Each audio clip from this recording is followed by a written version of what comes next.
Hey guys, welcome back to another Coding Flamingo video. So if you're watching this video, you probably already know what a Stream Deck is, but if not, I'm just going to go real quick and explain it. This is usually used by streamers to be able to kind of like have macros, do certain stuff by just pressing a button that you have it next to your desk instead of having to go and do that in the computer every time. It's great for streaming. But in this video, I'm actually going to show how I actually use it for programming. I have it here up, but actually you don't need this, and you can see here the picture of how I have it set up here in my computer.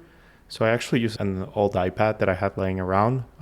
You can get 6 keys for free. So if you've seen the picture, it has the little locks. That's because I'm not using a paid account. So for free, you can use 6 keys and have multiple menus. If I go here, I can kind of show what my different menus are. So I have my Teams menu because I use Teams for work. So I can hang up, turn on, turn off my camera, turn on the blur behind me, mute my mic, unmute my mic, raise my hand. Then here I just have some for reactions, just, to have fun. I have the same for Zoom, and these are all extensions that you can get from, there's like a Gato store that you can get these kind of extensions for free. And then I have some for volume, but these are the cool ones. These are my ones that I have for Visual Studio. One of the main things though is took me a while to realize while debugging doesn't work with Visual Studio. Visual Studio is running as admin. You have to do some other stuff to get that working. So in this case, I'm just going to show without Visual Studio as admin. But if you're debugging and you can't figure out why it doesn't work with Visual Studio, it took me a while, but now I know what it is.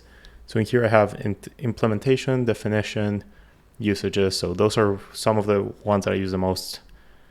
And then also I have for like when you're debugging, you can step into a function, step over a function, and F5. And you can see these are all just hotkeys. So you basically click and drag a hotkey and you select what it is. So like F12, and you can name it whatever. And there is Visual Studio VS Code icons thing that I found online. So I'm going to share that in the description down below.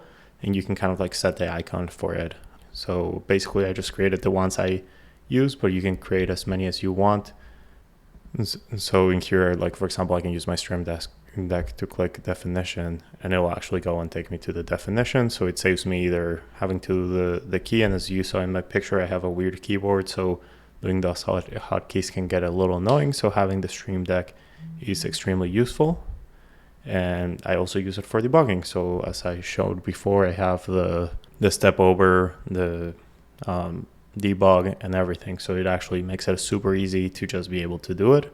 That's how I use my Stream Deck app to be able to have shortcuts for Visual Studio for free. If you have any suggestions, leave them down below. Other than that, thank you for watching, and I'll see you in the next one.